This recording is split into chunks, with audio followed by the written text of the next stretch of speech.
What if everything you've been taught about reality is backwards? What if you're not living in the universe, but the universe is living through you? Think about that for a moment. Right now, as you watch this video, you believe you're a person observing the world around you. But what if the truth is far more extraordinary? What if your consciousness isn't just witnessing reality, but actively weaving it into existence with every thought, every feeling, every moment of awareness? For centuries, ancient wisdom traditions have whispered a secret that modern science is only beginning to confirm. Reality isn't the solid, unchangeable structure we've been conditioned to believe it is. Instead, it's something far more fluid, far more responsive, and infinitely more magical than we ever imagined. The world you see around you isn't happening to you. It's happening from you. But before we dive deeper into this mind-bending truth, please hit the like button and let me know where in the world you're watching from today. It's always fascinating seeing who's joining us from around the world. And if you haven't already, make sure to hit that subscribe button and turn on the notification bell so you don't miss any of our future videos. Now, has this ever happened to you? You think about someone you haven't spoken to in years, and suddenly they call or message you out of nowhere. Or you've been wanting something specific, and opportunities related to it start appearing everywhere you look. Most people dismiss these as coincidences, but what if they're actually glimpses into how reality truly works? The law of attraction isn't some trendy self-help concept invented in the last few decades. It's the fundamental pulse of existence itself, an unseen rhythm that has been operating since the beginning of time, turning the invisible into the visible, transforming pure potential into physical form. Every culture, every mystical tradition, every ancient teaching has pointed to this. Same truth in different words. Thought precedes form, consciousness shapes matter, and awareness is the architect of experience. But here's where it gets really interesting. And stay with me until the end, because what you're about to discover might completely transform how you see yourself and your place in the cosmos. You see, consciousness isn't just in you. Consciousness is you. You're not a body that happens to have awareness. You're awareness itself, temporarily focused through the lens of a human experience. Think of the universe as an infinite ocean of consciousness, and you are one of its waves. You appear separate, distinct, individual, and in one sense, you are. But at a deeper level, you're made of the exact same substance as every other wave, connected to the entire ocean, never truly separate from it. This isn't poetic metaphor. This is the actual nature of reality that quantum physics is revealing and that mystics have known for millennia. Right now, in this very moment, you are consciousness folding in upon itself, the universe experiencing itself from your unique vantage point. And here's the part that changes everything. Here's the profound truth that most people never grasp. Your outer world isn't shaped by what you say you want, what you write in your journal, or what you visualize for 5 minutes each morning. Your reality is shaped by something far deeper, far more powerful, and operating beneath your conscious awareness every single moment. The I.C. universe functions as a perfect mirror, but it's not reflecting your wishes. It's reflecting your vibration, the electromagnetic signature of your deepest beliefs about yourself and what you deserve. Let me share something that illustrates this perfectly. There was a woman named Evelyn who spent years doing everything right according to every manifestation teaching she could find. She had vision boards covering her walls. She spoke affirmations into her bathroom mirror every morning. She repeated gratitude lists until her hand cramped. Yet nothing changed. Her finances stayed stuck. Her relationships remained unfulfilling. And that sense of purpose she desperately craved continued to elude her. The more effort she poured into trying to change her circumstances, the more frustrated she became. Then one morning, something unexpected happened. As she pressed her palms against her antique vanity mirror during her usual affirmation routine, a crack suddenly splintered across the glass. In that moment of apparent misfortune, a revelation struck her like lightning. The mirror wasn't broken. Her perception was. She had been trying to change her reflection without changing what stood before the mirror. She had been demanding that reality shift while she remained exactly the same internally. If this resonated with you, subscribe to this channel. The people who gather here are ready for the real work, the consciousness shift that changes everything. And if that's you, you belong here. This is the hidden truth that transforms everything. The universe doesn't care about your words. It responds to your energy, to the unconscious beliefs humming beneath the surface of your conscious desires. You can say you want abundance 1,000 times, but if your nervous system is wired for scarcity, if your heart carries the frequency of not enough, if your deep subconscious belief whispers that you're unworthy, that's what the mirror of reality will show you. Not because the universe is cruel, but because it's responding with absolute precision to what you actually are, not what you claim to want.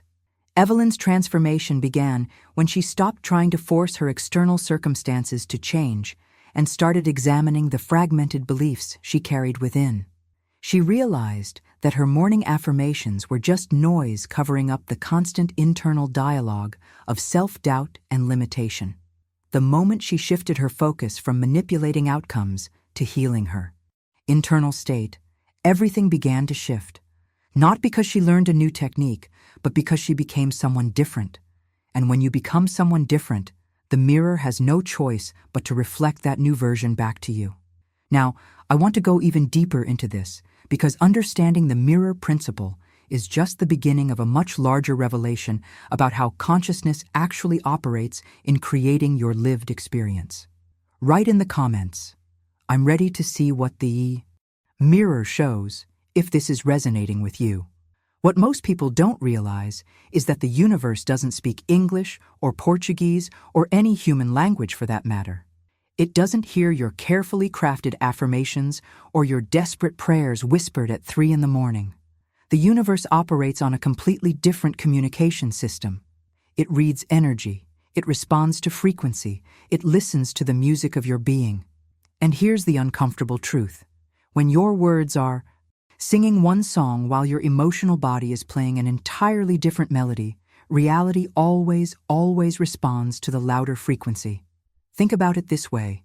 You can stand in front of a mirror and verbally declare, I am confident, I am powerful, I am worthy, with perfect articulation and conviction in your voice. But if your shoulders are slumped, if your eyes carry shame, if your entire nervous system is broadcasting the frequency of unworthiness, which signal do you think the mirror reflects back? The universe operates exactly like this. It's not listening to the words coming out of your mouth.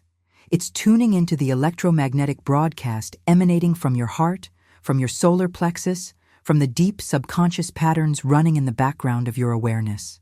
Your emotions are far more than just feelings that come and go throughout your day. They are the strings of a cosmic instrument, and when they're plucked by your thoughts and beliefs, they send ripples through the fabric of reality itself.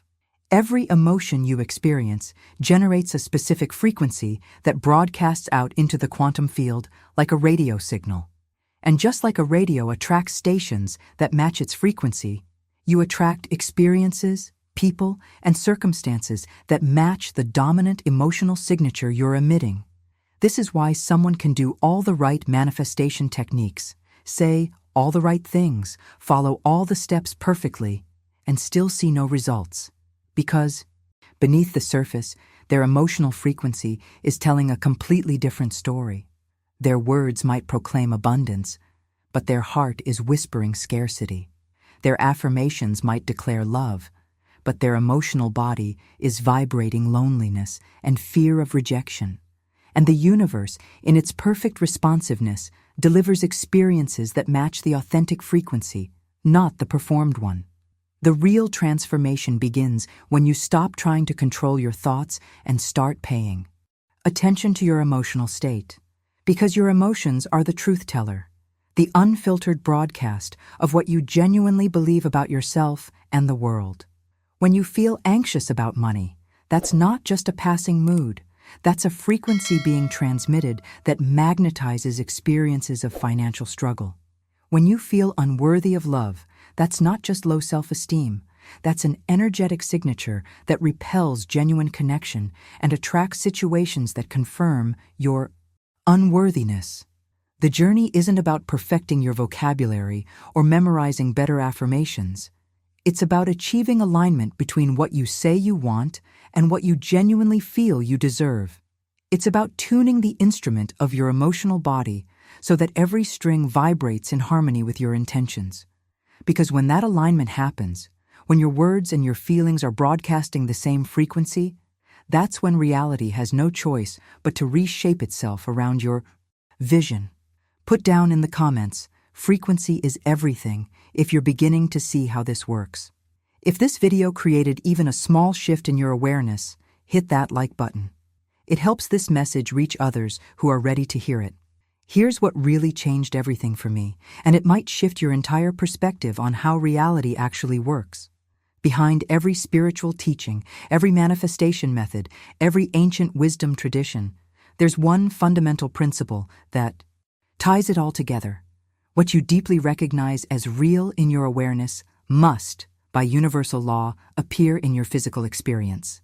Not what you hope is real, not what you wish were real, but what you genuinely, at the core of your being, accept as true. Your recognition is the creative act itself. Belief isn't just something you hold in your mind. It's the actual architecture that constructs the framework of your existence. This is why you can read 100 books on abundance and still live in scarcity. Because reading about prosperity doesn't mean you recognize it as real for you. You might recognize it as real for other people. You might intellectually understand the concepts. But if deep in your subconscious, there's a brick wall of recognition that says, people like me struggle with money, then struggle is what you'll experience. Not because you're doing something wrong, but because the universe is perfectly responding to what you've recognized as true. Now here's where this gets really practical and immediately useful in your everyday life. You have a built-in navigation system that's constantly communicating with you about whether you're moving toward or away from what's genuinely aligned with your highest path. That system is your emotional body. Every single emotion you experience is divine intelligence speaking to you in the only language your body understands: sensation and feeling. When you feel joy, excitement, peace, expansion, these aren't random, pleasant experiences. They're confirmation signals telling you that whatever you're thinking about, moving toward, or experiencing in that moment is in harmony with your soul's authentic direction. It's the universe saying, yes, this way, keep going. Conversely, when anxiety shows up, when you feel contracted, heavy, resistant, this isn't punishment or evidence that something's wrong with you. It's a loving redirection, a gentle course correction from your inner guidance system letting you know you've drifted off course. Most people have been taught to override these signals, to push through discomfort, to ignore the tightness in their chest or the pit in their stomach. We've been conditioned to trust external authority over internal wisdom. But your emotions are incapable of lying to you. They bypass the mental gymnastics and the stories you tell yourself and deliver pure, unfiltered information about your alignment. The problem is, we've learned to misinterpret the messages. We think anxiety means we need to try harder, control more, fix something external. But usually it means we're forcing something that isn't meant for us, or we're moving from fear instead of authentic desire. The real transformation in manifestation happens when you start treating your emotions as sacred data rather than inconvenient feelings to be managed or suppressed. When you feel that expansion, that lightness, follow it, even if it doesn't make logical sense. When you feel that contraction, that heaviness, pause and ask what recognition or belief might be creating that frequency. Write, "I trust my inner compass," in the comments if you're ready to start listening to this wisdom that's been speaking to you all along. There's something I need to address because it's one of the biggest misconceptions that keeps people stuck in limitation. Somewhere along the way, many of us were taught that our desires are selfish, that wanting more is greedy, that yearning for something beyond our current circumstances is somehow spiritually immature or evidence of ingratitude. This belief has caused more suppression of human potential than almost anything else. Because here's the truth that changes everything. Your desires aren't random impulses that you conjured up out of thin air. They're not evidence of your ego run wild or proof that you're not enlightened enough. Your desires are the universe's way of speaking directly through you. When you feel that stirring in your soul, that magnetic pull towards something more, something different, something that doesn't yet exist in your current reality, that's not you being difficult or unrealistic. That's the eternal force of creation itself, seeking a new channel of expression, and it has chosen you as the vessel. The same intelligence that orchestrates galaxies and unfolds flowers is moving through your consciousness, planting specific dreams and visions that are perfectly matched to your unique configuration of gifts, experiences, and purpose. Think about a seed buried in dark soil. It doesn't question its longing for sunlight. It doesn't wonder if it's being greedy by wanting to break through the earth and reach toward the sky. That desire for light is hardwired into its very essence because it contains the complete blueprint of what it's destined to become. The oak tree is already encoded in the acorn. The rose is already present in the seed. And the longing that seed feels isn't separate from its destiny. It is the mechanism through which destiny unfolds. Your desires work exactly the same way. The yearning you feel for a different career, for deeper love, for creative expression, for financial freedom, for meaningful impact. These aren't arbitrary wishes. They're the seeds of your becoming, planted by the same universal intelligence that creates everything. The universe doesn't plant dreams in your heart to torture you or test your patience. It plants them there as a roadmap, as breadcrumbs leading you toward the fullest expression of what you came here to be. The tragedy is how many people spend their entire lives dismissing these inner callings as impractical, impossible, or inappropriate. They bury their desires under layers of should and shouldn't, cramming themselves into boxes that were never designed for them, all while wondering why life feels so heavy and unfulfilling. But when you understand that your desires are divine dialogue, that they're literally the universe communicating its intentions through your consciousness, everything shifts. You stop judging them and start honoring them. You stop suppressing them and start following them. Subscribe if you're ready to continue this journey of remembering. We go deeper with every video, exploring what most people never discover. Hit that subscribe button and join us. This doesn't mean every passing whim should be acted upon immediately without discernment. But those deep, persistent longings that keep returning no matter how many times you try to logic them away, those are not accidents. Those are invitations to step into a larger version of yourself, to become someone you haven't been before, to allow life to express through you in ways that are uniquely yours. Drop "My desires are sacred" in the comments if this is landing for you and you're ready to stop dismissing what your soul has been trying to tell you. Now here's the paradox that trips up almost everyone who starts working with these principles, and I see this constantly.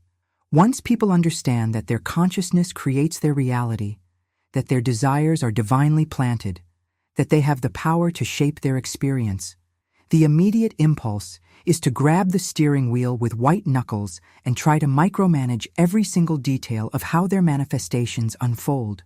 And ironically, that's precisely what blocks everything from flowing to them naturally. There's an old story about a fisherman who went out every morning with the same frustrating result. He would cast his net into the water and pull with all his might, fighting against the current, muscles straining, determination etched across his face. And day after day, his net came back empty. The harder he pulled, the more the fish scattered. His effort was actually creating the exact resistance that kept what he wanted just out of reach.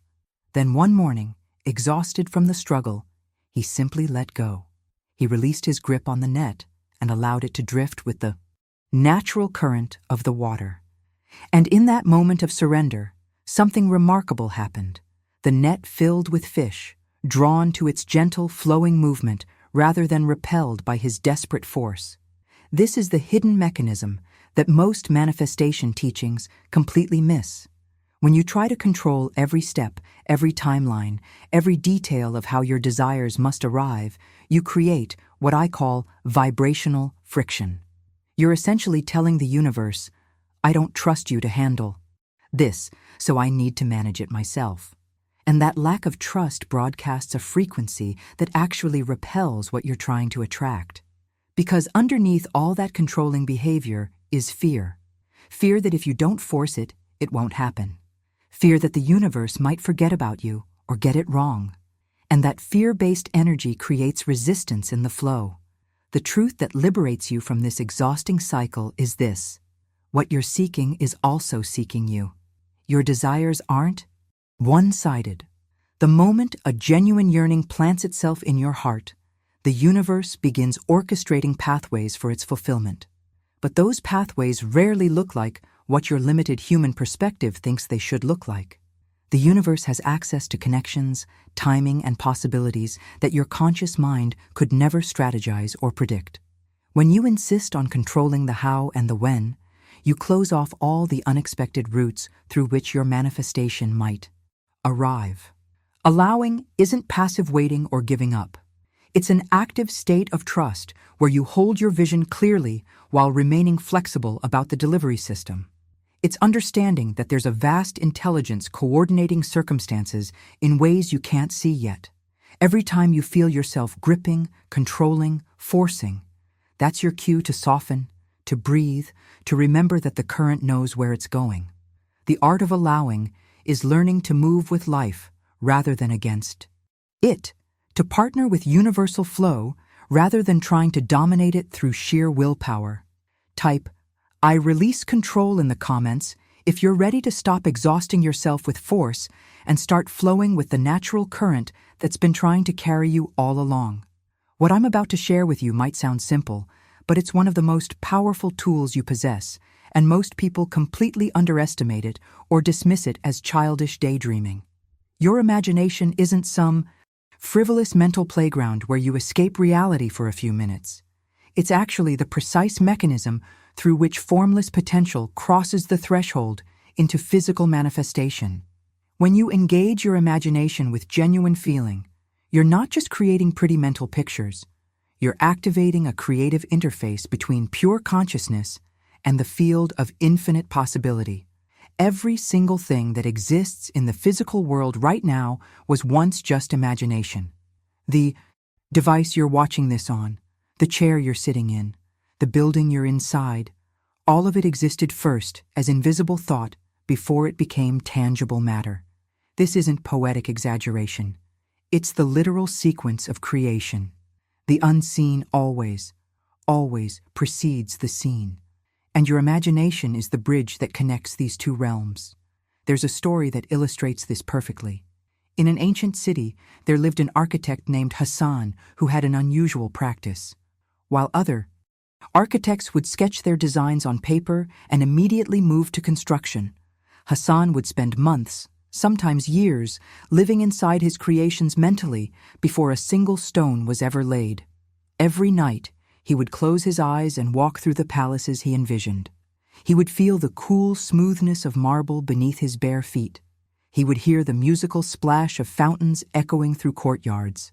He would sense the interplay of light and shadow as it filtered through the intricate window designs.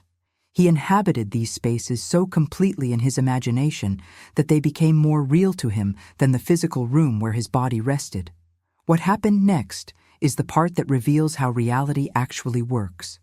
Years would pass, and travelers would begin arriving in distant lands, bringing stories of magnificent new buildings that had been constructed. Buildings that matched, stone for stone, detail for detail. The palaces Hassan had built first in the architecture of Qi. His mind. The physical structures manifested in various locations, created by different hands, yet bearing the unmistakable signature of Hassan's inner visions. He had proven something profound. When you hold an image clearly in consciousness with sustained emotional investment, the physical world has no choice but to eventually reflect that template back to you. But here's the key distinction most people miss. Hassan wasn't casually daydreaming. He was feeling his way into the experience. He wasn't just visualizing marble. He was sensing its texture, its temperature, its weight. He wasn't just imagining fountains. He was hearing their rhythm, feeling the mist on his skin. He engaged all his inner senses to make the experience vivid and real in his consciousness. Because the universe doesn't respond to vague mental pictures. It responds to the feeling state you generate, to the degree of reality you assign to your inner visions. Your imagination combined with emotion is the most potent creative force available to you. It's how you impress the quantum field with your desired outcomes. Put "I create with my imagination" in the comments if you're starting to see how this invisible blueprint process actually works in your own life. Now let me address something that might make you uncomfortable, but it needs to be said because so many people are doing gratitude completely wrong and then wondering why it's not working. You've probably been told 1,000 times to keep a gratitude journal, to write down 5 things you're thankful for every morning, to force yourself to feel appreciative even when everything feels like it's falling apart. And maybe you've done exactly that, dutifully listing your blessings while your heart feels like lead, checking off your spiritual to-do list while experiencing absolutely zero shift in your actual reality. Here's why. Gratitude that's commanded, manufactured, or performed as a technique is just another form of resistance, disguised as spirituality. True appreciation cannot be forced. It's not something you do. It's something that flows naturally from your being when you're genuinely connected to the present moment. And when authentic gratitude springs from that place of real recognition, it becomes one of the most magnetic forces in the universe, literally multiplying the essence of whatever you're truly appreciating. The difference between mechanical gratitude and genuine appreciation is like the difference between reciting "I love you" because you're supposed to versus feeling that rush of warmth in your chest when you look at someone who genuinely moves your heart. One is hollow words, the other is pure frequency. And the universe only responds to frequency. You can write in your journal every single day, "I'm grateful for abundance," while your entire nervous system is broadcasting lack and anxiety. That gratitude list isn't fooling anyone, least of all the intelligence that orchestrates reality, based on your authentic vibration. Real gratitude happens when you pause and actually let yourself feel appreciation for something small and present. The warmth of sunlight touching your skin, the fact that your lungs are breathing without you having to think about it, the simple miracle that you exist at all in this vast cosmos. When you drop into genuine appreciation for what is, something shifts in your energy field. You stop vibrating from a place of not enough and start resonating with sufficiency. And that shift in resonance is what magnetizes more experiences worth appreciating. This is why people who authentically appreciate what they have, not as a spiritual bypass or toxic positivity, but as a genuine recognition of value, tend to attract more abundance. Not because they're performing gratitude correctly, but because their frequency naturally aligns with abundance consciousness. They're not coming from lack trying to manipulate their way into more. They're coming from fullness, and fullness attracts more fullness. It's not magic, it's the physics of consciousness. The transformation happens when you stop treating gratitude like a manifestation technique you need to master and start allowing it to be the natural overflow of present moment awareness. When appreciation arises spontaneously because you're actually paying attention to the gift of existence itself, that's when it becomes a creative force. That's when it stops being work and becomes the doorway to experiencing reality from an entirely different frequency. Write "Gratitude is my frequency" in the comments if you're ready to let go of forced appreciation and drop into the real thing. Something extraordinary happens when you start paying attention to the subtle patterns in your life. And I want you to notice this starting today. Those moments you've been dismissing as random coincidence, running into exactly the right person at exactly the right time, thinking of someone seconds before they call, stumbling across the perfect solution right when you needed it most. These aren't accidents. They're synchronicities, evidence of an invisible intelligence constantly responding to your energy and orchestrating circumstances in your favor. The universe is always working behind the scenes on your behalf. Divine orchestration doesn't pause and wait for you to believe in it before it functions, just like gravity doesn't stop operating because you're skeptical. But here's what changes when you start acknowledging this unseen support. You shift from feeling like you're fighting through life alone to recognizing yourself as a participant in a vast, intelligent dance. And that recognition allows you to consciously partner with forces that have been trying to help you all along. Think about a kite flying high in the sky. The kite cannot see the wind. It has no way to measure it, no ability to prove its existence through physical evidence. Yet the kite doesn't spend its time questioning whether the wind is real or demanding to understand how air currents work before it allows itself to fly. It simply responds to the invisible force, adjusting its position, working with the current rather than against it. And through that cooperation, it achieves something it could never accomplish through its own effort alone. It soars. You are that kite, and there are invisible currents of universal intelligence moving through your life constantly. Most people fight against these currents because they can't see them, can't control them, can't fit them into their rigid plans for how life should unfold. They exhaust themselves trying to force outcomes through sheer willpower, never realizing that if they would just stop resisting, stop demanding that everything happen according to their limited perspective, they would discover that the current was always carrying them exactly where they needed to go. This isn't about passivity or giving up your power. It's about understanding that you're part of something infinitely larger and more intelligent than your individual consciousness. When you stop fighting the wind and start dancing with it, when you release your insistence that you must orchestrate every detail yourself, you tap into a level of support that makes life feel less like struggle and more like flow. Doors open that you didn't even know existed. Solutions appear from completely unexpected directions. People show up at precisely the moment you need them. The shift happens when you start interpreting these synchronicities not as lucky breaks, but as confirmation that you're aligned with something vast and benevolent. When you see the patterns, when you notice the invisible hand at work, you begin to trust it more deeply. And that trust allows you to relax your grip, to move with more grace, to let yourself be carried by currents you don't need to understand in order to benefit from. Drop "I trust the invisible currents" in the comments if you're ready to stop exhausting yourself with resistance and start flowing with the support that's been here all along.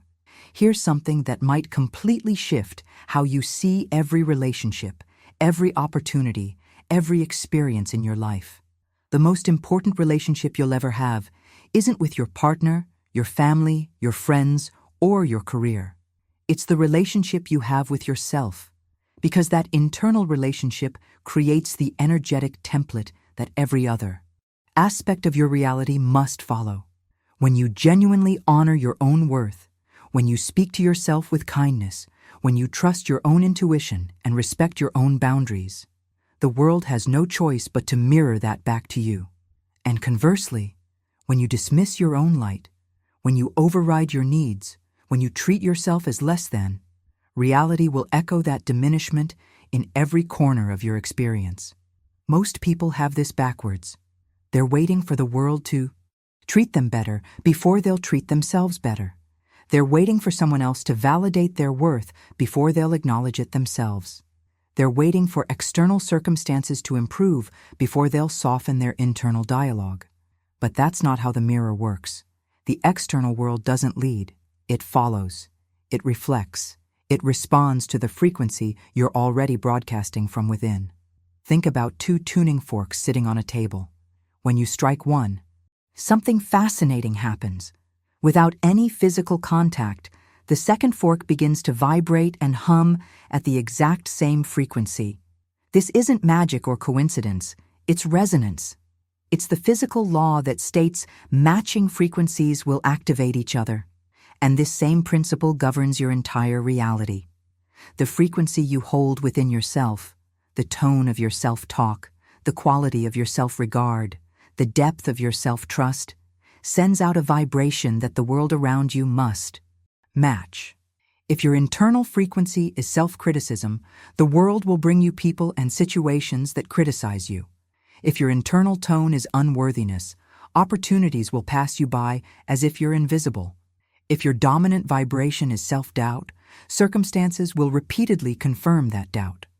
Not because the universe is punishing you, but because it's perfectly reflecting the signal you're transmitting. You cannot broadcast one frequency internally and expect to receive a different one externally. That's not how resonance works. This is why affirmations alone rarely create lasting change. You can stand in front of a mirror and say, "I am worthy," 1,000 times. But if your internal tuning fork is still vibrating unworthiness, if you're still accepting treatment that dishonors you, if you're still betraying yourself to please others, if you're still speaking to yourself with contempt, that's the frequency the world will match. The words don't matter. The vibration is everything. The transformation begins when you realize that changing your external reality requires changing your internal relationship first. When you start treating yourself the way you want the world to treat you. When you start honoring yourself the way you want to be honored. When you start trusting yourself the way you want to be trusted. That shift in your internal frequency automatically shifts what resonates back to you from the world. Type, "I am my own template," if you're recognizing how your self-relationship has been creating your reality all along. There's a paradox in manifestation that almost everyone struggles with, and it's probably costing you more than you realize. The harder you chase after what you want, the faster it seems to run away from you.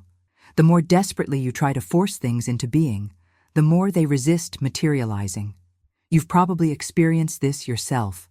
That relationship you pursued too intensely that dissolved under the pressure, that job opportunity you grasped at too eagerly that slipped through your fingers, that financial breakthrough you strained toward that somehow stayed perpetually out of reach. And in those moments, it feels like the universe is playing some cruel game, dangling what you want just beyond your grasp while you exhaust yourself trying to bridge the gap. But here's what's actually happening. Abundance, prosperity, love, success, all of these things flow like water, and water always, always moves through the path of least resistance. When you're in a state of desperate chasing, of forceful striving, of anxious grasping, you create energetic dams and blockages that interrupt the natural flow. Your desperation itself becomes the obstacle. Not because you want it too much, but because the quality of energy behind that wanting is constricted, tight, coming from a place of lack rather than magnetic receptivity. Your role in this creative dance isn't to make things happen through sheer force of will.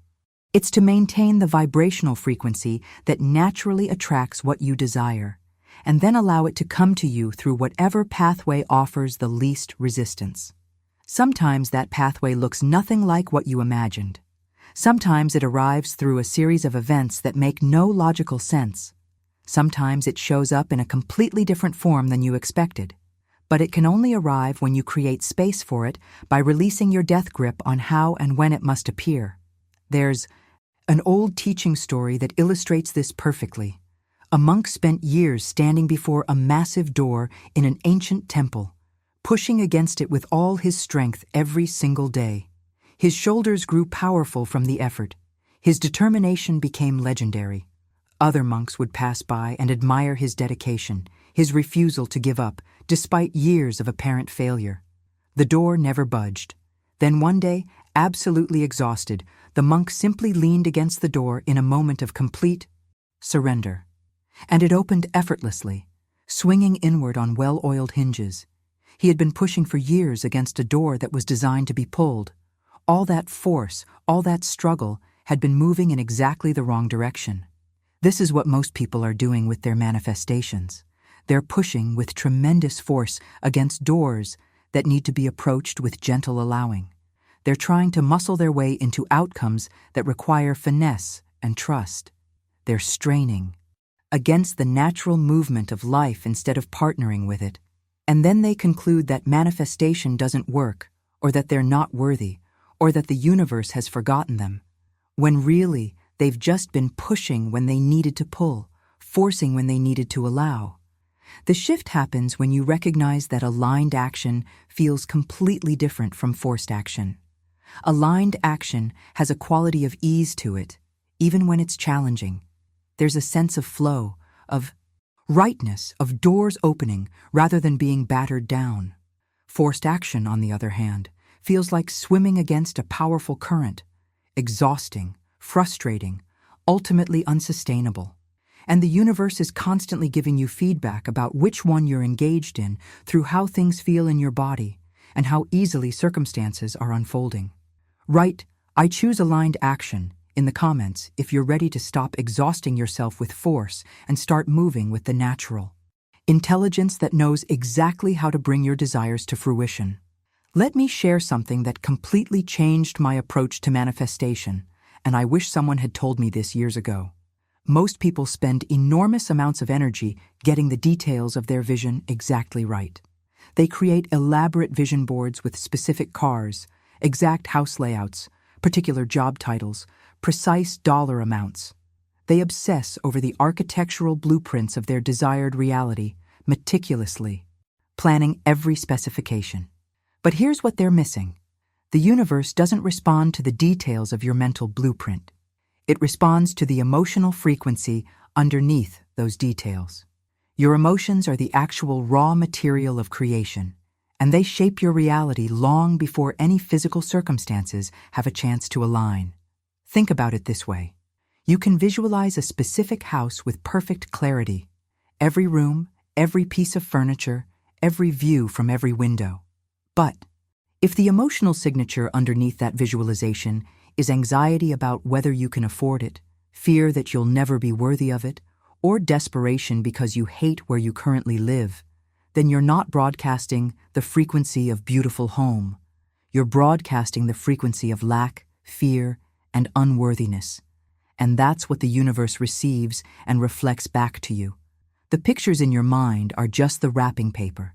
The emotion is the actual gift you're sending out into the quantum field. This is why two people can use identical manifestation techniques and get completely different results. One person visualizes their dream life from a place of excited anticipation, genuine appreciation for what's unfolding, trust in the process. The other person visualizes the exact same dream from a place of desperate need, anxious grasping, fearful, what if it doesn't work? Same technique, opposite outcomes. Because the technique isn't what creates. The emotional vibration is what creates.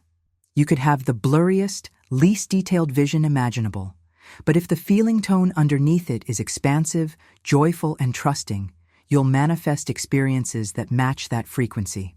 The specifics might surprise you, but the essence will be exactly what you were vibrating. Now here's where this connects to something most people fundamentally misunderstand about how fortune actually works. You've probably looked at certain people and thought they're just lucky. They seem to be in the right place at the right time. Opportunities fall into their laps.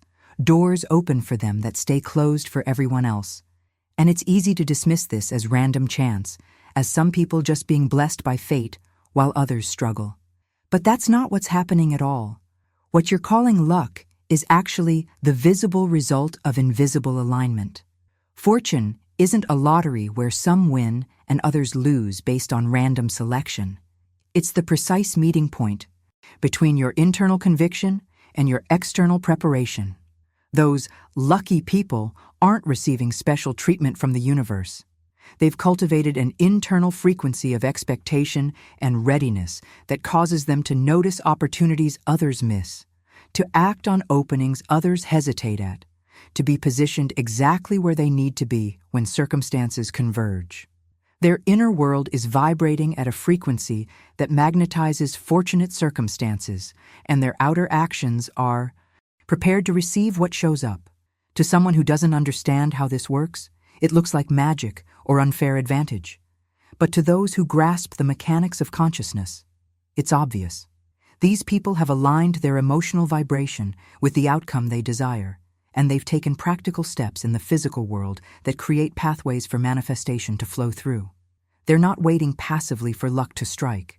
They're actively generating the conditions, both energetically and practically, that allow fortune to find them.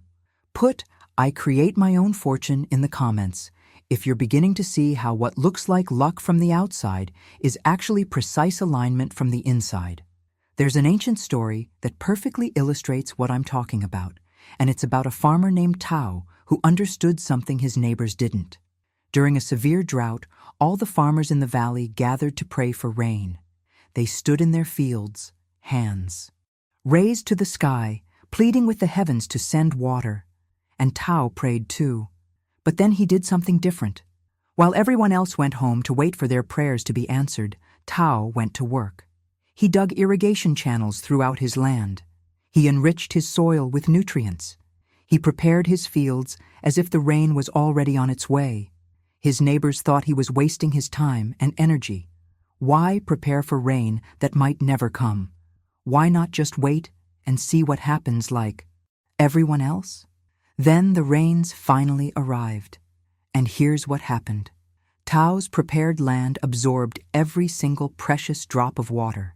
His irrigation channels directed the flow exactly where it needed to go. His enriched soil drank deeply, nourishing the seeds he'd already planted.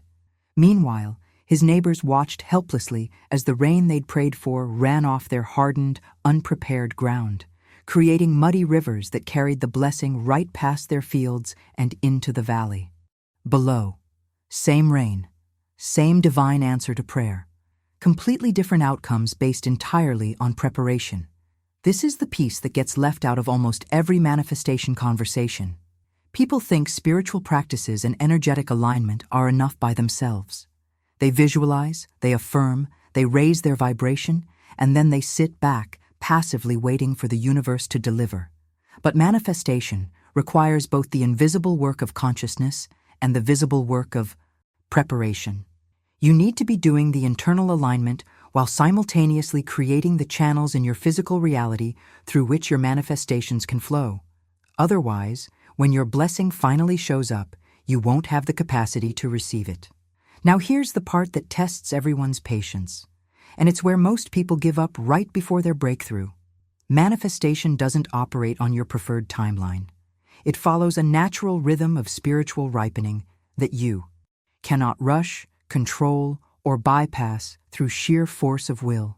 Just like an apple tree goes through specific stages of growth before it produces fruit, the seed must germinate, roots must establish, branches must form, blossoms must appear. Your desires move through invisible stages of development before they can materialize in physical form. You might be doing everything right, holding the perfect frequency, taking aligned action, preparing your channels, and still not seeing results yet. And in those moments, it's easy to conclude that something's broken, that you're doing it wrong, that the universe has forgotten about you. But what's actually happening is that your manifestation is in the developmental stage. Your vibration is maturing to match the frequency of what you desire. The quantum field is orchestrating circumstances you can't see yet.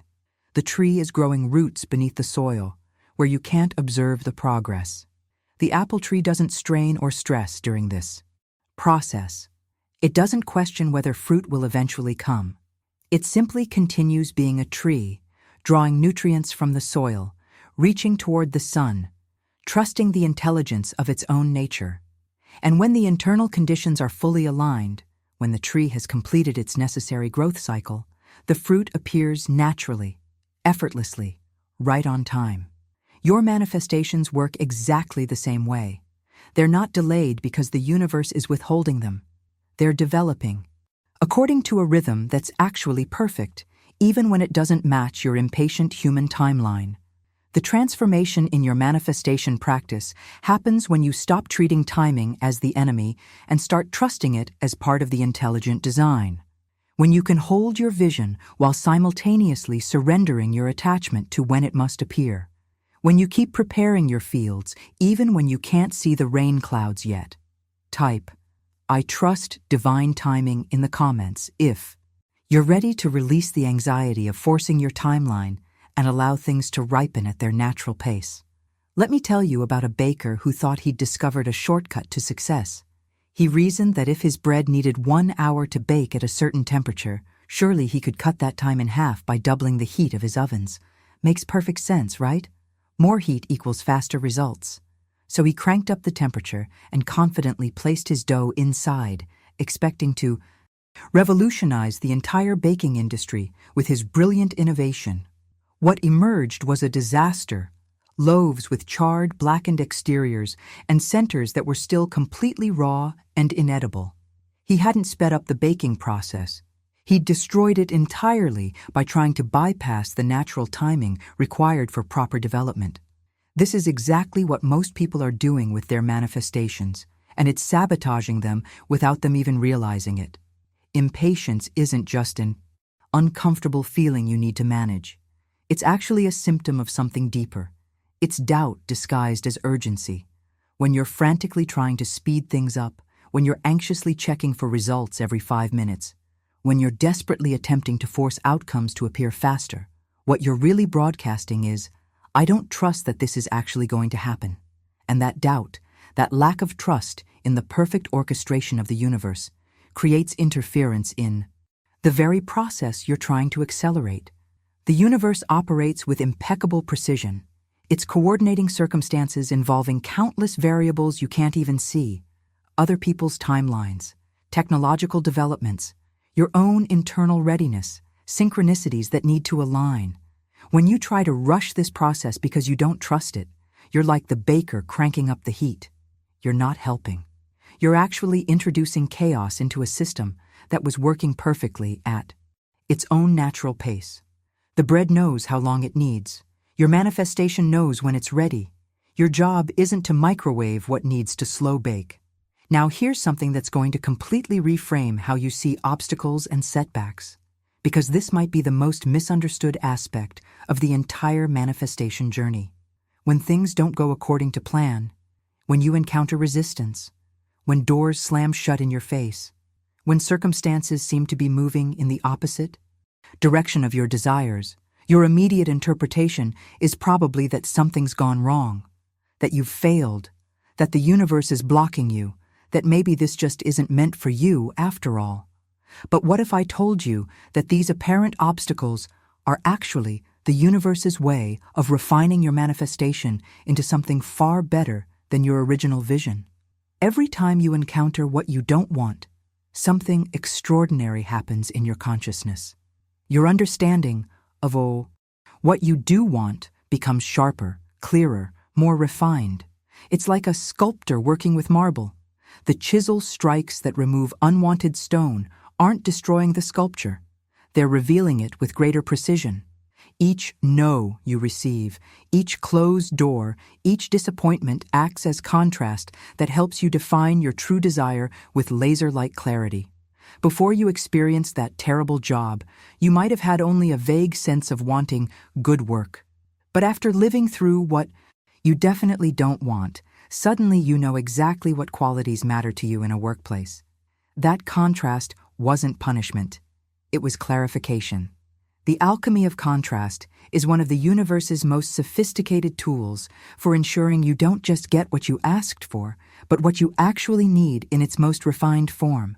Those obstacles you've been resenting, those detours you've been cursing, those failures you've been hiding from, they've all been secretly upgrading your manifestation, removing impurities from your vision, crystallizing your desires into their truest expression.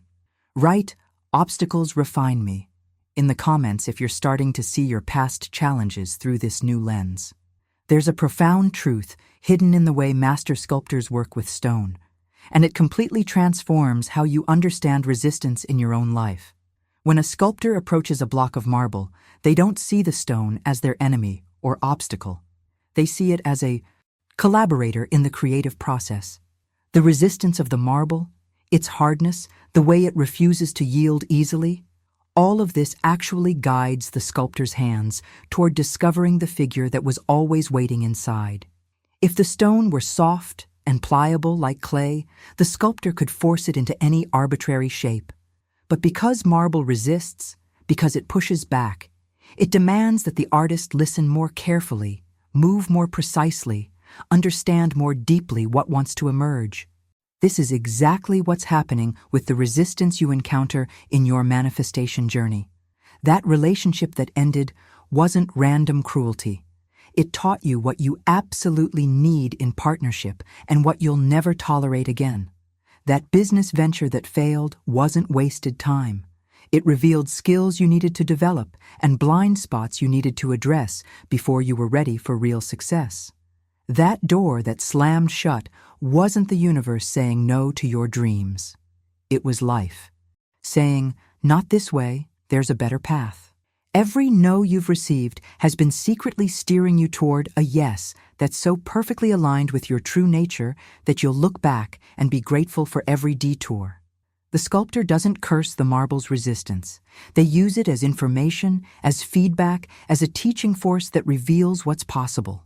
When you start relating to life's resistance this way, everything shifts. You stop seeing obstacles as evidence of failure and start recognizing them as the universe's precision tools, carving away everything that isn't aligned with your highest manifestation. Each rejection is removing what wasn't meant for you. Each delay is allowing you to become ready for what is. Each challenge is strengthening the exact qualities you'll need when your desire finally arrives. Now I want to go even deeper into something that might challenge your entire worldview. But stay with me because this is where the real transformation happens. Nothing in your life is happening by accident. Not the painful experiences, not the difficult people, not the recurring patterns that seem to follow you no matter where you go or how hard you try to escape them. These aren't random misfortunes or cosmic punishment. They're the result of invisible agreements your soul made before you even entered this physical experience. Contracts designed specifically to catalyze your growth and evolution. I know this sounds esoteric, but think about the patterns in your life. Maybe you keep attracting the same type of unavailable partner in different bodies. Maybe you repeatedly end up in work environments where you're undervalued. Maybe financial struggle shows up over and over despite your best efforts. These recurring themes aren't happening because you're cursed or broken. They're persisting because at a soul level you agreed to work through these specific lessons.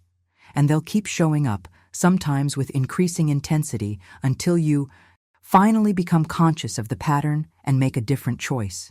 This is actually empowering news, not depressing. Because once you recognize that these patterns exist through agreement rather than by accident, you realize you have the power to renegotiate the contract. You're not a victim of circumstances. You're a participant in your own evolution. And the moment you become aware of what you've been unconsciously agreeing to, you can consciously choose something different. The pattern only has power while it's invisible. The second you shine the light of awareness on it, you're no longer bound by it. You can say, "I see this pattern. I understand what it's been trying to teach me. And I'm now choosing a new agreement that serves my highest growth." Put "I choose new agreements" in the comments if you're recognizing patterns in your life that are ready to be renegotiated. Let me address something that causes more suffering and limitation than almost anything else, and it's your relationship with money. Most people relate to money as if it's a scarce resource they need to fight for, hoard, or anxiously protect. They grip it with fear, spend it with guilt, and pursue it with desperation. And then they wonder why it seems to slip through their fingers or avoid them entirely. But here's the truth that changes everything. Money isn't actually a thing. It's energy in motion. And like all energy, it responds not to your words or your actions, but to the vibrational frequency of your deepest beliefs about worthiness and abundance. Think about a river flowing through a landscape. When someone approaches that river with appreciation, with open hands ready to receive, the water flows generously into their vessel. But when someone approaches with clenched fists, with fear that there won't be enough, with guilt about taking what they need, the river can't flow into closed hands. Money operates exactly the same way. It's a current of energy that wants to circulate, to move, to flow through your life. But your beliefs about scarcity, your feelings of unworthiness, your anxiety about never having enough, these create energetic dams that block the natural flow of prosperity. Prosperity actually delights in being recognized and appreciated. When you can genuinely feel gratitude for money as it flows to you and through you, when you can bless it as it leaves your hands, knowing more is always coming, when you can receive it without guilt and release it without fear, you open the channels for abundance to move through your life with ease. But when you clutch it with desperation or reject it with shame, you create resistance in the very circulation that could sustain you. Your relationship with money is revealing your relationship with receiving, with worthiness, with trusting that the universe is fundamentally abundant rather than scarce. And this brings me to relationships, because the same principle applies here with even more intensity. I'm going to say something that might sting a little, but it's important. You don't attract what you want in relationships. You attract what you vibrate. You can consciously desire a partner who's emotionally available, communicative, and trustworthy. But if your unconscious frequency is still resonating with abandonment wounds, if your nervous system is wired for unavailability, if your deepest beliefs whisper that you're not worthy of real love, you will magnetize people who match that frequency, not your conscious preferences. This is why the same patterns keep showing up in different relationships. You think you're choosing different people, but you're actually choosing the same energetic signature in different packaging. Because like attracts like at the frequency level, wound calls to wound. Unhealed trauma recognizes itself across a crowded room and sparks instant chemistry. That intense attraction you feel to someone who ultimately hurts you, that's not soulmate recognition. That's frequency matching with your unresolved pain. Conversely, healing calls to healing. Self-love attracts self-love. Inner peace magnetizes peaceful partnership. When you genuinely transform your internal frequency, when you actually heal the wounds rather than just understanding them intellectually, your external relationships have no choice but to shift and reflect that new vibration. The people in your life right now are perfect mirrors showing you exactly what frequency you're broadcasting. If you're surrounded by criticism, look at how you criticize yourself. If you're experiencing betrayal, examine where you betray your own needs and boundaries. If you're feeling unseen, notice where you're invisible to yourself. This isn't about blame. It's about recognizing that your external relationships are always matching your internal relationship with yourself at the energetic level. Type, "I am the frequency I seek" in the comments if this is landing and you're ready to take responsibility for the resonance you're creating. Here's something that might surprise you about how manifestation actually works, and it's the opposite of what most people assume. You don't need to maintain this intense, high-vibration emotional state 24 hours a day. You don't need to force yourself into peak excitement every single morning. You don't need those dramatic bursts of passionate belief that leave you exhausted by noon. Because the universe doesn't respond to the intensity of your vibration. It responds to the consistency of it. Think of a lighthouse standing on a rocky shore. It doesn't blast the brightest possible light in random intervals, creating moments of blinding brilliance followed by complete darkness. That erratic pattern would confuse ships and send them crashing into the rocks. Instead, the lighthouse maintains a steady, reliable beam that burns consistently through fog, storm, and calm alike. And that consistency is what guides vessels safely home. Your belief system works exactly the same way. It's not the moments of peak conviction that create your reality. It's the baseline frequency you maintain day after day, the steady hum of expectation that runs beneath your conscious awareness. You could have the most powerful visualization session of your life on Sunday, feeling absolutely certain your desire is on its way, vibrating pure confidence and trust. But if Monday through Saturday you're back to doubt, worry, and "it's probably not going to happen anyway," then that Sunday session means nothing. The universe reads your average frequency, not your peak moments. It responds to what you consistently believe when you're not actively trying to manifest, when you're just going about your normal day, when your guard is down and your true baseline reveals itself. This is why some people seem to manifest effortlessly without doing any techniques at all, while others work hard at every method and see minimal results. The effortless? Manifestors have a steady baseline of trust and expectation. They don't spike into intense belief and crash into doubt. They maintain a calm, consistent frequency of course good things come to me, that operates like that lighthouse beam, unwavering and reliable. And the universe, reading that consistent signal, delivers consistent results. So instead of trying to amp up your intensity, focus on cultivating steadiness. Gentle, unwavering trust is infinitely more powerful than explosive hope, followed by crushing doubt. Now let me share something that will completely transform how you approach every single moment of your life. The quantum field of infinite possibility exists right now. Not tomorrow, not after you finish your morning routine, not when conditions are perfect. Right now, in this exact moment, you have access to every potential reality, every possible version of your future, every manifestation you've ever desired. But here's the catch. That field only collapses into physical form through your present moment awareness. Your power to shape reality doesn't exist in yesterday's regrets or tomorrow's anxieties. It exists solely in this breath, this instant, this now. Most people are never actually present. They're mentally living in a past that's already gone or a future that hasn't arrived yet, completely missing the only moment where creation actually happens. You're sitting here right now, but your mind is probably thinking about what you need to do later, worrying about something that happened yesterday, planning for next week. And while you're lost in those mental time travels, the present moment, the only moment where you can actually influence reality, is passing you by completely unused. Creation doesn't happen in the past or future. It happens now, every single time.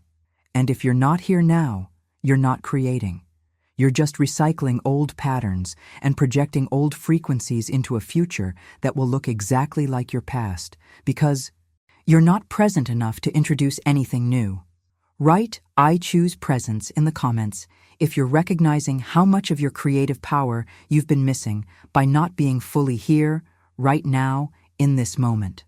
There's a story that perfectly illustrates why so many people stay stuck despite doing all the right spiritual practices, and it's about two neighbors with very different approaches to gardening.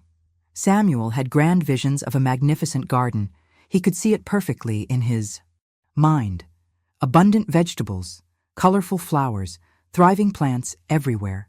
So he prepared his plot, turned the soil, and then stood back waiting. He'd peek at the earth every morning, looking for signs of growth, checking for sprouts. But he wouldn't water the bare soil. He wouldn't bless the empty ground. He wouldn't tend to what looked like nothing. Why waste my time and resources on dirt, he reasoned. I'll start taking care of it once I see something growing, once there's proof this is actually working. And day after day, week after week, his garden remained barren, the soil hardening under the sun, never receiving the care needed for life to emerge. Meanwhile, his neighbor Sophia approached her garden completely differently. She would go out each morning and bless the empty earth as if it already held the seeds of her future harvest. She watered soil that showed no visible signs of life. She spoke to the ground with appreciation. She tended the nothingness with the same devotion she would give to a flourishing garden. To Samuel, she looked foolish, caring for what didn't yet exist. But within weeks, Sophia's garden exploded with life while Samuel's plot remained stubbornly bare. The difference wasn't in their visions or their techniques. It was in their willingness to honor the present moment, to give their full attention and care to what is, rather than withholding everything until the future proved itself worthy.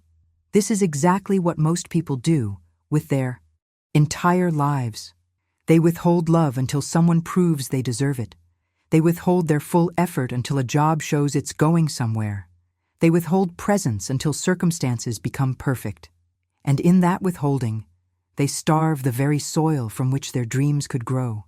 Life doesn't respond to your future dreams. It responds to your present attention. What you bless with your awareness right now, what you tend with care in this moment, that's what flourishes. Not someday, now. But here's where we need to go even deeper, because there's a fundamental misunderstanding about who's actually doing the manifesting, and clearing this up changes absolutely everything. You've been operating under the assumption that you're a separate individual trying to get the universe to give you things. Like you're here, and the universe is there, and you need to learn the right techniques to bridge that gap and convince this external force to deliver your desires. But that's not how any of this actually works. You're not separate from the universal mind. You are its localized expression. You're not petitioning an outside power. You are that power, experiencing itself through the unique lens of your individual consciousness. Think about a wave in the ocean. The wave appears to be a distinct, separate thing. It has its own shape, its own movement, its own momentary existence. And if that wave could think, it might believe itself to be separate from the ocean, trying to attract more water to itself, striving to become bigger or more impressive. But the truth is, the wave is made entirely of ocean. It's not separate from the source. It is the source, temporarily expressing in wave form. You are that wave, and consciousness is the ocean. When you manifest, you're not you convincing the universe to give you something. Your consciousness experiencing itself, creating through itself, discovering itself through your unique perspective.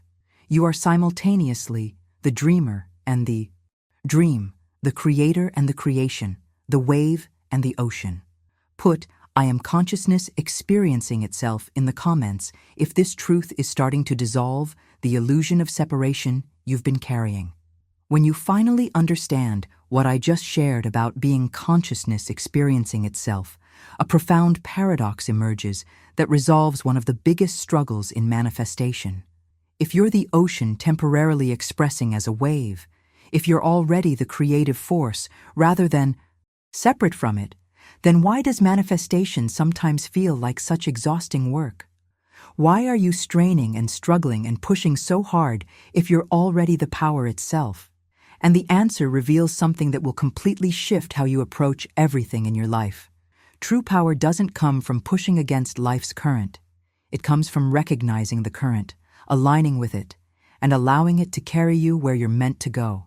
Think about a skilled sailor navigating the open sea. The wind is going to blow regardless of what the captain wants. The currents are going to move according to their own natural patterns. A foolish captain tries to fight these forces, exhausting the crew and making minimal progress. But a wise captain doesn't fight the wind.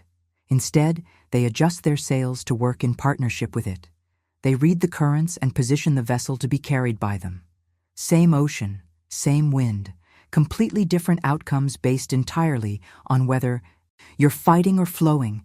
Every moment you spend forcing, controlling, manipulating, and struggling is a moment you're fighting against universal currents that are actually trying to help you. The resistance you feel isn't because life is against you. It's because you're moving against life. And the exhaustion that comes from that isn't evidence that manifestation is hard. It's feedback that you're approaching it incorrectly. When you're truly aligned, there's a quality of ease even when the work is challenging. Things flow. Doors open. Synchronicities appear. You're being carried by forces much larger than your individual effort, and your role shifts from making things happen to allowing them to happen through you. This brings me to something that might initially feel uncomfortable, but is absolutely essential to understand. The people who challenge you the most, who trigger you, who seem to oppose you at every turn, these aren't random antagonists placed in your path to make life difficult. They're actually your greatest teachers, showing up in disguise to reveal exactly what still needs healing within you.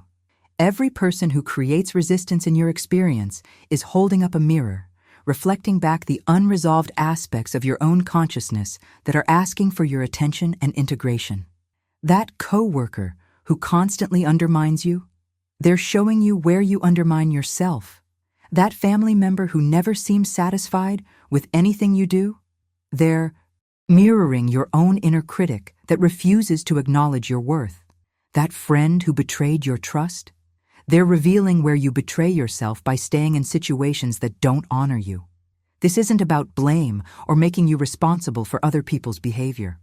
It's about recognizing that every external experience is providing information about your internal landscape. What appears as opposition from the outside is actually an invitation to evolution from the inside.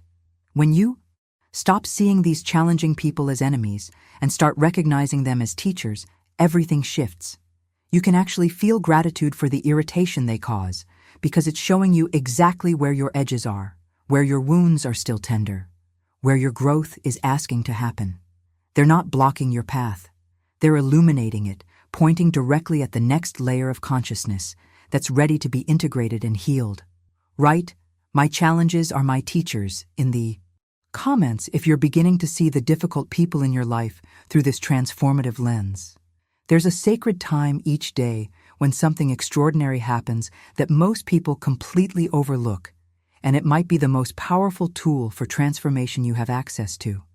Every single night when you fall asleep, you're not just resting your body. You're entering a liminal space where the boundaries between your individual consciousness and universal consciousness become porous and permeable. During those hours of deep sleep, the rigid structures of your waking beliefs soften. The veil between the physical world and the realm of pure potential grows gossamer thin. And in that threshold state, your spirit has direct access to infinite intelligence, communing with forces that can rearrange your entire belief system while your conscious mind is offline. This is why some people wake up with solutions to problems they couldn't solve during waking hours. Why breakthroughs happen. Overnight, that seemed impossible the day before. Why you can go to bed feeling one way about something and wake up with a completely shifted perspective. It's not random. During sleep, your beliefs literally shift like sand in an hourglass, reorganizing themselves according to your soul's highest calling, rather than your mind's limited conditioning. The subconscious work that happens while you sleep is doing more to reshape your reality than almost anything you consciously attempt during the day. But here's what makes this even more powerful. You can consciously work with this process. The last thoughts and feelings you hold as you drift into sleep become the seeds planted in the most fertile soil of your subconscious. If you fall asleep rehearsing your worries, replaying your failures, or scrolling through content that agitates your nervous system, you're programming your subconscious with that frequency for 8 hours.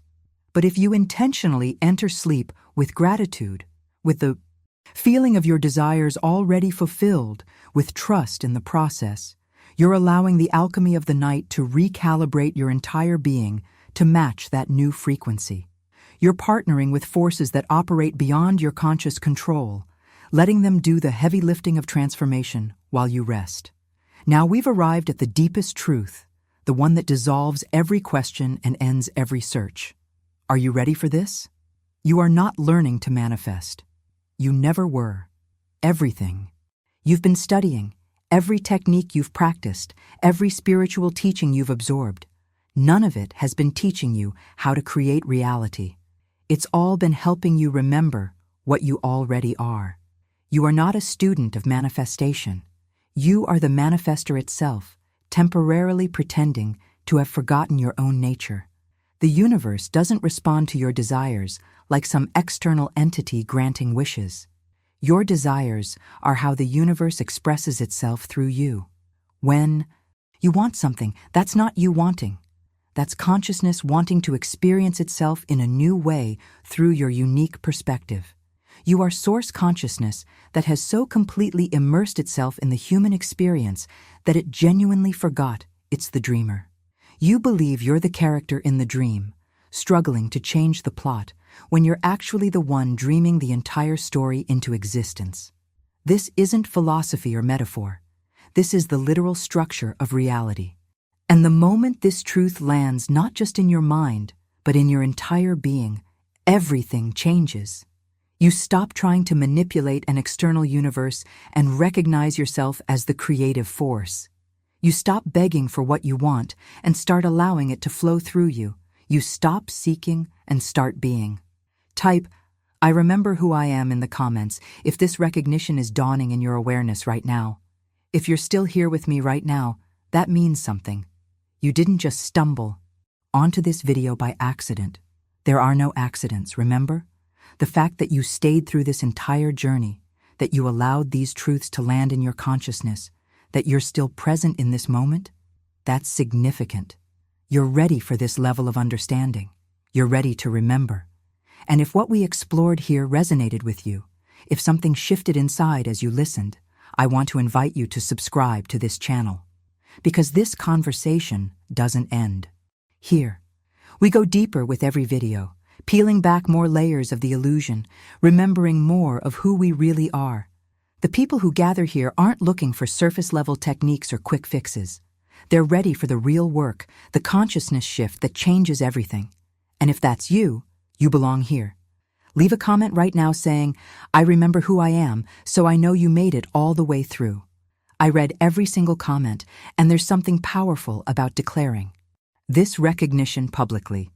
It anchors it in your reality. It makes it real. And if this video created even a small shift in your awareness, hit that like button.